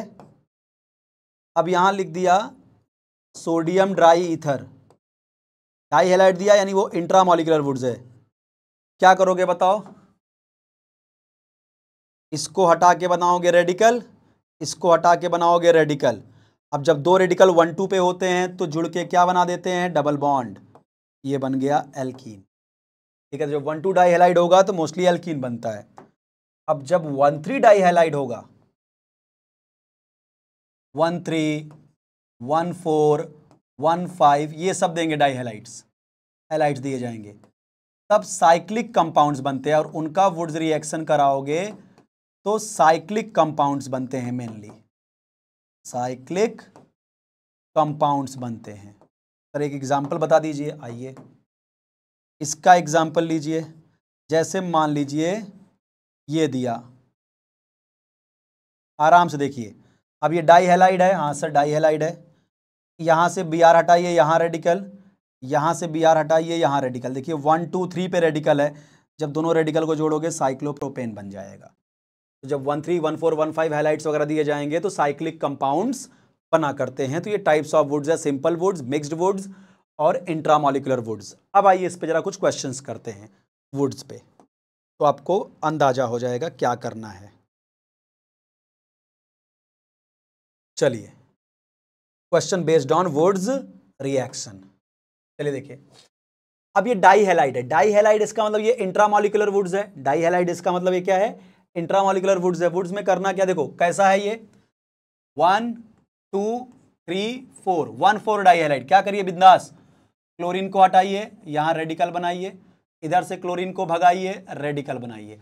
अब 1 और 4 के रेडिकल को जब तुम ज्वाइन करोगे, जब तुम इसको ज्वाइन करोगे तो क्या हो जाएगा, 4 कार्बन की रिंग बन जाएगी, साइक्लोब्यूटेन का प्रोडक्ट हो जाएगा साइक्लोब्यूटेन। क्लियर, बात समझो ना बेटा। देखो एक ये देखो, ये रेडिकल है, ये वाला रेडिकल, फिर यहां से एक बॉन्ड आया, फिर ये दूसरा कार्बन, दूसरे से ये तीसरा कार्बन, तीसरे से ये चौथा कार्बन, और चौथे कार्बन पे भी रेडिकल है ना। देखो अब इन दोनों को अगर जोड़ूंगा मैं ऐसा, तो ये देखो ये जुड़ के ये बन जाएगा ऐसा। समझ में आ गया होगा। क्लियर, अगला देखिए, नेक्स्ट क्वेश्चन देखिए। अब ये साइक्लोब्यूटेन, अब देखिए ये क्या है, जब भी 1 3 1 4 1 5 डाई हैलाइड होंगे तो साइक्लिक कंपाउंड बनेगा 1 3 डाई हैलाइड, यानी ये इंट्रामोलिकुलर वुड्स। इसको भगाओ, यहां रेडिकल बनाओ, इसको भगाओ, यहां रेडिकल बनाओ। देखो जब इसको तुमने भगाया तो इन दो जगह पे रेडिकल बना, यहां रेडिकल, यहां रेडिकल। अब इन दोनों रेडिकल को क्या कर दो, इंटरकनेक्ट कर दो, ये बन गया बाईसाइक्लो कंपाउंड, ये बन गया आपका प्रोडक्ट। क्लियर, हेलोजन को हटाओ, रेडिकल बनाओ, रेडिकल को जोड़ दिया अपन ने। क्लियर, नेक्स्ट क्वेश्चन नंबर, ये बहुत प्यारा क्वेश्चन है, ध्यान से देखिएगा। यहां बच्चे गलती कर देते हैं, यहां पे ये क्वेश्चन थोड़ा गलती होती है बच्चों से। वो क्या सोचते हैं सर, ऐसा करते हैं, देखिए यहां से ब्रोमीन हटाऊंगा, यहां से ब्रोमीन हटाऊंगा, रेडिकल बनेगा सर। देखिए अपना ऐसे था, अपन ने ब्रोमीन हटाया, ब्रोमीन हटाया, यहां रेडिकल बना, यहां रेडिकल बना, तो क्या करते हैं सर, रेडिकल जब देखो ना, ये 1 ये 2 ये 3 ये 4, 1 4 पे रेडिकल है, और आपने बोला जब 1 3 1 4 या 1 5 होते हैं तो साइक्लिक कंपाउंड बनता सर, ये बनेगा, और ये आप हो जाओगे गलत, ये आप हो जाओगे गलत। तो सही क्या है सर, जरा उसको बताइए। आइए सही को बताते हैं, आपको क्या करना है। देखिए सबसे पहले आप बिंदास रेडिकल बनाइए। आपने ये रेडिकल बनाया, बिल्कुल सही था, ब्रोमीन को हटाया, रेडिकल बनाया, बिल्कुल सही। तो आपका ये रेडिकल बना। इससे भी खूबसूरत कुछ बन सकता है, कैसे, देखो यहां रेजोनेंस हो रहा है, कैसे, radical single double, radical single double. तो जब यहां रेजोनेंस होगा, देखो ये रेडिकल क्या है, 1 2 3, रेडिकल सिंगल डबल, तो रेडिकल यहां पहुंचेगा, जहां डबल था वहां सिंगल हो जाएगा, जहां सिंगल बॉन्ड था वहां डबल हो जाएगा, और बाकी यहां रेडिकल। अब देखो ये 1 2 पे जब रेडिकल आ गया, तो जब 1 2 पे रेडिकल होता है तो एल्कीन बनता है। तो अब देखो क्या बन जाएगा, ये यहाँ डबल बॉन्ड, यहाँ डबल बॉन्ड, और ये 1 2 पे रेडिकल बना दिया एल्कीन, और इसका मेन प्रोडक्ट होगा बेटा बेंजीन। ये इंपॉर्टेंट है, ये इसका करेक्ट प्रोडक्ट है, ये इसका रॉन्ग प्रोडक्ट है। क्लियर, इस पे आइए। अब देखिए जरा, यहां पे पहला क्या हो सकता है, इसको हटाऊं रेडिकल, इसको हटाऊं रेडिकल, तो यहां पे क्या होगा, अगर रेडिकल 1 2 3 पे था, डाई हैलाइड है, तो रेडिकल को इंटर कंबाइन करूं तो एक प्रोडक्ट ये बनेगा, ये, यानी ये क्या है, this product is called intramolecular Wurtz, intramolecular Wurtz, ये इंट्रामोलिकुलर वुड्स रिएक्शन का प्रोडक्ट है। अच्छा, इसका एक इंटर भी करा सकते हो, कैसे, देखो ब्रोमीन का साइज बड़ा है तो रेडिकल में टूटना इसका आसान है, ये देखो यहां रेडिकल, तो ये रेडिकल जब इंटर कंबाइन होगा तो क्या बनेगा, देखो क्या एक प्रोडक्ट ये बन सकता है क्या भाई, ये ऐसा रेडिकल, इसी को ऐसे रेडिकल के साथ इंटर कंबाइन कर दूं, देखो ये ऐसा रेडिकल जब इंटर कंबाइन करेगा तो क्या ये प्रोडक्ट बनेगा, ये कौन सा वुड्स है, ये है आपका इंटरमोलिकुलर वुड्स। जब इंटर और इंट्रा दोनों पॉसिबल हो तो नॉर्मली क्या होता है, जो इंट्रामोलिकुलर वुड्स होता है, intramolecular reaction are faster than intermolecular, intramolecular reaction are faster than intermolecular, इसलिए इंट्रामोलिकुलर रिएक्शन वाला जो प्रोडक्ट है वो मेजर होगा, ये माइनर होगा। लेकिन no doubt intramolecular reactions are faster than intermolecular, इसलिए इंट्रा वाला मेजर होता है, बट जो इंट्रा से बना है वो स्टेबल भी होना चाहिए, वो क्या होना चाहिए, स्टेबल भी होना चाहिए, तो ये स्टेबल है, कोई दिक्कत नहीं है यहाँ पे। क्लियर, तो अगर इंट्रा भी पॉसिबल है, इंटर भी पॉसिबल है, दोनों बन सकते हैं, but intra molecular reaction faster होती है इंटर मॉलिक्यूलर से, इसीलिए इंट्रा वाला प्रोडक्ट मेजर होता है, लेकिन वो स्टेबल भी होना चाहिए। अगर इंट्रा वाला भी बना, इंटर वाला भी बना और वो स्टेबल नहीं है तो यही वाला फिर मेजर माना जाएगा। क्लियर? आइए क्वेश्चन दिखाऊंगा तो आप समझ पाओगे। हाँ, अब आइए इस क्वेश्चन से आपको ये फील आ जाएगी कि मैं क्या बोला। देखो, सोडियम ड्राई था, ड्राई हैलाइड है, ड्राई ईथर डाई हैलाइड है, रेडिकल रेडिकल, हाइड्रोजन घटाओ रेडिकल बना। अब रेडिकल 1 2 पे है तो अगर मैं इसको जोड़ दूं तो देखो क्या बनेगा, ऐसा ऐसा ये बनेगा। अब देखो नो डाउट ये कौन सा प्रोडक्ट है, ये इंट्रामॉलिक्यूलर वुड्स है, इंट्रामॉलिक्यूलर वुड्स है। लेकिन ये जो प्रोडक्ट बना है, ध्यान रखो 4 पाई इलेक्ट्रॉन है इसके अंदर, ये एंटी एरोमेटिक है। और ऑर्गेनिक में सबसे अनस्टेबल कंपाउंड क्या होते हैं, एंटी एरोमेटिक। सबसे स्टेबल होते हैं एरोमेटिक, फिर नॉन एरोमेटिक, फिर एंटी एरोमेटिक। स्टेबिलिटी का ऑर्डर भी ध्यान रखेंगे। ऑर्गेनिक केमिस्ट्री में जो सबसे स्टेबल कंपाउंड्स होते हैं वो एरोमेटिक होते हैं, फिर नॉन एरोमेटिक, मान के चल रहा हूं आप जीओसी पढ़े हुए हो, और फिर एंटी एरोमेटिक। हाईली अनस्टेबल होते हैं एंटी एरोमेटिक। तो यहां देखो जब मैंने इंट्रा मॉलिक्यूलर वुड्स कराया तो एंटी एरोमेटिक प्रोडक्ट बना जो कि अनस्टेबल है, हाईली अनस्टेबल कंपाउंड है ये। इसका मतलब no doubt intramolecular reaction fast होती है, लेकिन जब प्रोडक्ट ही अनस्टेबल बन रहा है तो यहां मुझे इंटर मॉलिक्यूलर बनाना पड़ेगा। देखो ये था Cl और Cl, यहां से हटाइए, माना यहां वुड्स रिएक्शन करा रहा हूं, यहां रेडिकल, यहां रेडिकल। अब रेडिकल को इंटर कंबाइन कर दिया डायरेक्ट, तो देखो क्या हो गया, 1 2 पे रेडिकल था, क्या बन गया आपका, एंटी एरोमेटिक कंपाउंड जो हाईली अनस्टेबल है। तो अपने को स्टेबल बनाना है तो अपन इसका इंटर मॉलिक्यूलर वुड्स कराएंगे। देखो ऐसा ऐसा, अब ऐसा ही रेडिकल इसके सामने रखो और इसका कॉम्बिनेशन करा दो, यानी डाइमराइजेशन करा दो। तो ये क्या बनेगा, देखो ऐसा ऐसा ऐसा ऐसा ऐसा और ऐसा, ये बन गया। This is a non aromatic compound, और नॉन एरोमेटिक तो एंटी एरोमेटिक से ज्यादा स्टेबल होते हैं ना। और ये कौन सा प्रोडक्ट था, इंटरमॉलिक्यूलर वुड्स। ये कौन सा प्रोडक्ट है, इंटरमॉलिक्यूलर।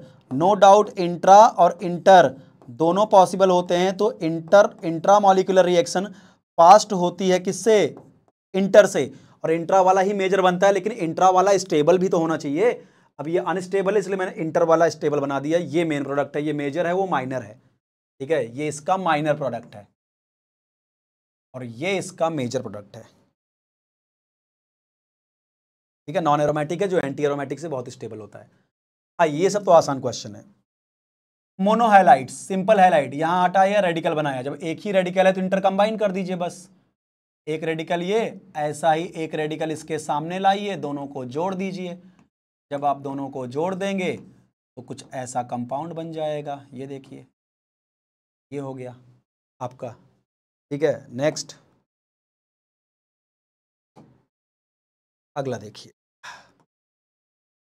अगला क्या होगा, यहाँ पे सोडियम ड्राईथर, बिल्कुल आसान।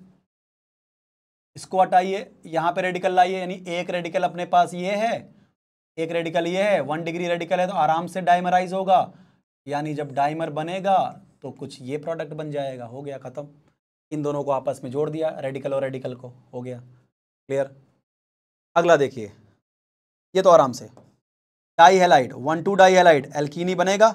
ये इंट्रामॉलिक्यूलर ही कराऊंगा क्योंकि यहाँ पे क्या होगा, साइक्लोब्यूटीन बनेगा ना, जो कि नॉन एरोमेटिक कंपाउंड है। इसका मतलब ये स्टेबल है, कोई दिक्कत नहीं। अगर यहाँ एंटी एरोमेटिक बनता तब मैं इंटर कराता। क्लियर, ये क्वेश्चन बड़ा अच्छा है। देखो यहाँ पे थोड़ी गलती हो जाएगी आपसे, आप क्या करोगे, देखो 1 2 3 4, 1 4 डाई हैलाइड है। आप क्या करोगे, पहला इसको हटाओगे, इसको हटाओगे और बोलोगे सर 1 4 पे रेडिकल है। जब 1 4 पे रेडिकल होगा तो इसको अगर सर हम लोग जोड़ेंगे तो अपने को यही मिलेगा, ये 1 4 रेडिकल और ये डबल रेडिकल, ये बन जाएगा आपका, ये कंपाउंड बन जाएगा आपका। देखो ये और ये इंटर कंबाइन कर दिया आपने, ऐसा ऐसा ऐसा ऐसा ऐसा, और एक डबल बॉन्ड। नो डाउट ये प्रोडक्ट सही है, बट इससे भी अच्छा एक प्रोडक्ट बन सकता है। कैसे, जरा देखो, ये जो रेडिकल है, क्या ये जो रेडिकल है ये अब देखो इसको भी अगर तोड़ दूं मैं रेडिकल और रेडिकल में, तो क्या 1,2 पे रेडिकल एल्कीन, 1,2 पे रेडिकल एल्कीन, तो क्या एक प्रोडक्ट ये भी बन सकता है क्या?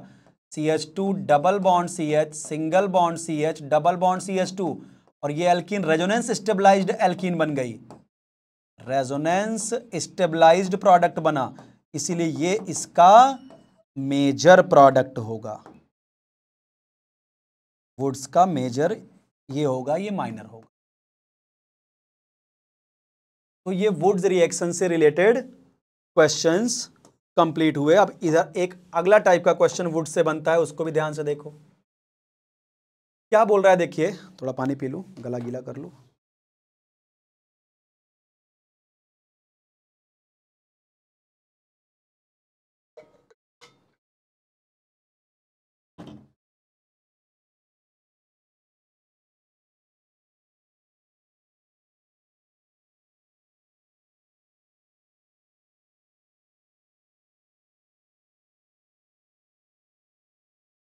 चलिए next, which of the following alkanes can't formed by the Wurtz reaction with better yield. ठीक है,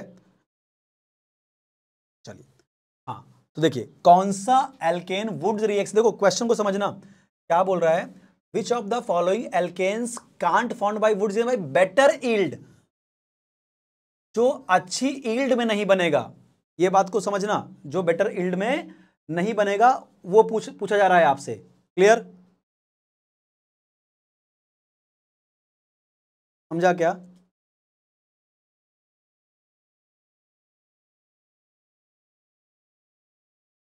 चलिए चलिए चलिए ठीक है, एक बार मैं कैमरा चेक करता हूँ, शायद कुछ प्रॉब्लम दिख रही है।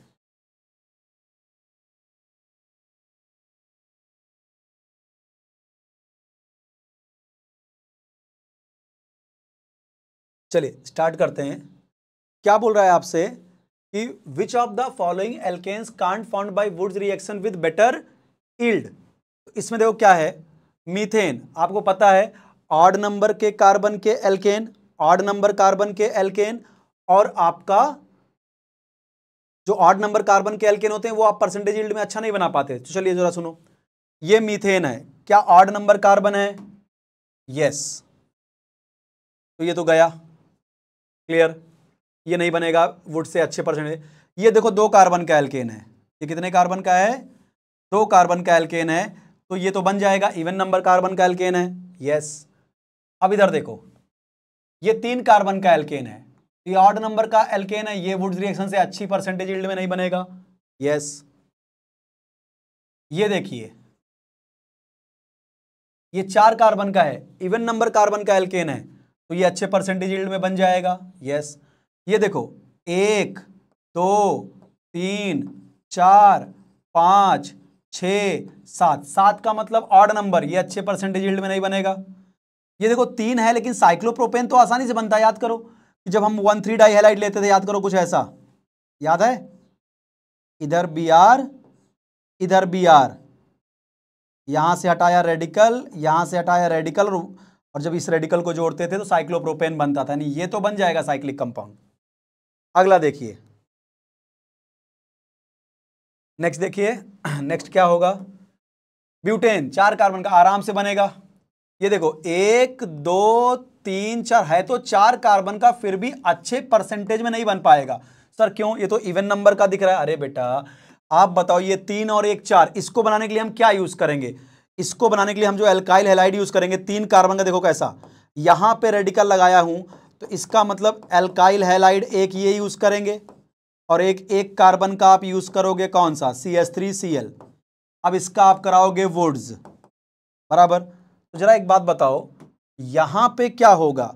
ये जाएगा रेडिकल, ये जाएगा रेडिकल। क्लियर, अब आप बताओ, जब डिफरेंट टाइप के रेडिकल कंबाइन होते हैं तो कंसंट्रेशन ऑफ मेन प्रोडक्ट कम होता है। जब ये कंबाइन होगा तो मेन प्रोडक्ट क्या क्या बनेगा? सेम टाइप के रेडिकल कंबाइन होंगे तो मेन प्रोडक्ट ज्यादा बनेगा। पहला मेन प्रोडक्ट ये होगा। दूसरा, जब ये रेडिकल कंबाइन होगा, देखो CH3CH CH3, और जब ऐसा ही रेडिकल कंबाइन होगा तो CH CH3 CH3, ये मेन प्रोडक्ट बन रहा है, ये दोनों मेन प्रोडक्ट हैं। जब ये और ये कंबाइन होंगे तब ये बनेगा। और मैंने एक बात लगाई थी, जब दो डिफरेंट टाइप के रेडिकल डायमराइज होते हैं तो कॉन्सेंट्रेशन ऑफ मेन प्रोडक्ट कम हो जाता है, उसकी परसेंटेज यील्ड। तो जब ये और ये कंबाइन होंगे तब ये बनेगा, इसीलिए ये प्रोडक्ट नहीं बन पाएगा अच्छी परसेंटेज में। क्लियर? ये देखो, ये भी देखो, ये इधर और ये इधर, ये है, तो आप खुद बताओ यहां पे भी ये नहीं बन पाएगा। क्यों नहीं बन पाएगा जरा बताओ, क्यों नहीं बन पाएगा जरा बोलो। रीजन क्या है, जब तुम एक एल्काइल हैलाइड ये लोगे और दूसरा ये लोगे, ऐसा देखोगे तो गलती कर दोगे, sir 5 carbon 6 7 8, sir even number है, इवन नंबर है तो बन जाएगा। ये क्वेश्चन और ये क्वेश्चन आपसे गलत हो जाएंगे। आप जोड़ोगे, देखो 1 2 3 4 5 6 7 8, सर 8 कार्बन का है, इवन नंबर है, आराम से बनना चाहिए वुड्स रिएक्शन से।